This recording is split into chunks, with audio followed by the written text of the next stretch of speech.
सुप्रभात प्यारे बच्चों, आपका स्वागत है शांति कुंज ऑनलाइन क्लासेस में। बच्चों, बल, कार्य और ऊर्जा इस चैप्टर में आपके कुछ टॉपिक कंप्लीट नहीं है। आइए आज उसे कंप्लीट करते हैं। पिछले वीडियो में हमने ऊर्जा के बारे में जाना। आज पढ़ेंगे ऊर्जा के प्रमुख स्रोत। बच्चों, आप अपनी बुक में पेज नंबर 64 देखें। यहाँ है ऊर्जा के प्रमुख स्रोत निम्नलिखित हैं। पहला है सूर्य। पृथ्वी पर पाई जाने वाली संपूर्ण ऊर्जा हमें प्रत्यक्ष रूप से सूर्य से प्राप्त होती है। पौधे सूर्य के प्रकाश में अपना भोजन बनाते हैं। सोलर कुकर, सोलर पैनल आदि में भी सूर्य के प्रकाश का प्रयोग किया जाता है। ठीक है। कोयले से भाप का इंजन, ताप विद्युत संयंत्र आदि कोयले से चलते हैं। कोयले के जलने से ऊर्जा प्राप्त होती है। तीसरा देखिए, विद्युत से।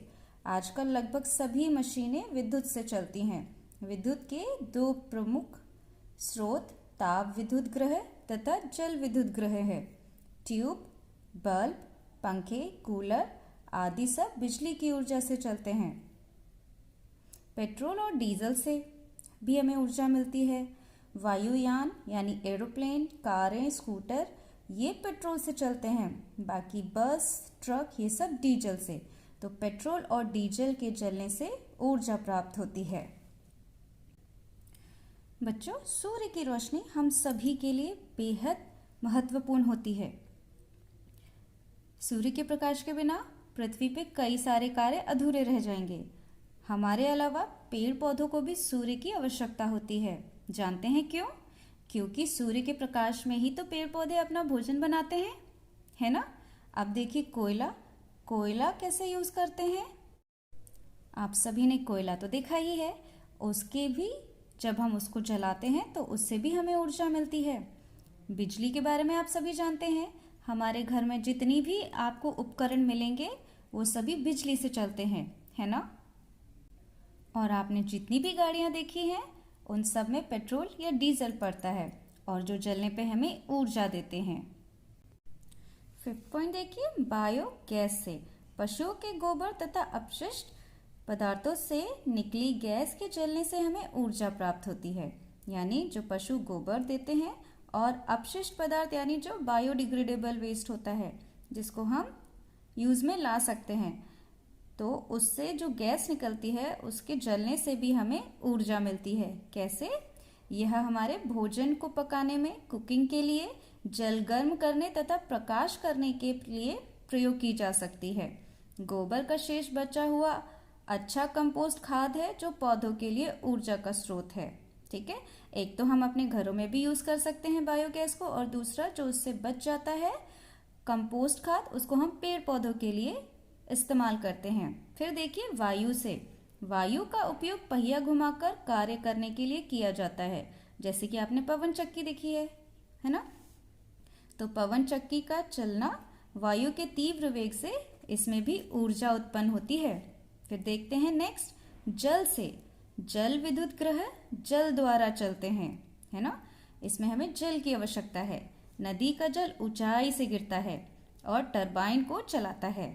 जब टरबाइन चलती है तो इस तरह से जल में ऊर्जा उत्पन्न होती है। ठीक है। अब नेक्स्ट देखते हैं, भोजन से। सभी जीवित प्राणियों को कार्य करने के लिए ऊर्जा की आवश्यकता होती है कि नहीं। इसको वह भोजन के माध्यम से प्राप्त करता है। तो हमें जो ऊर्जा चाहिए वो हम भोजन के माध्यम से प्राप्त करते हैं। ओके, अब नेक्स्ट टॉपिक है ऊर्जा के स्रोतों का संरक्षण, यानी conservation of resources of energy. ऊर्जा के परंपरागत स्रोत जैसे कि तेल, गैस और कोयला सीमित हैं।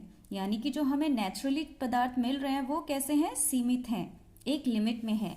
वे समाप्त होने वाले स्रोत हैं। कैसे स्रोत हैं? ये एक वक्त बाद खत्म हो जाएंगे।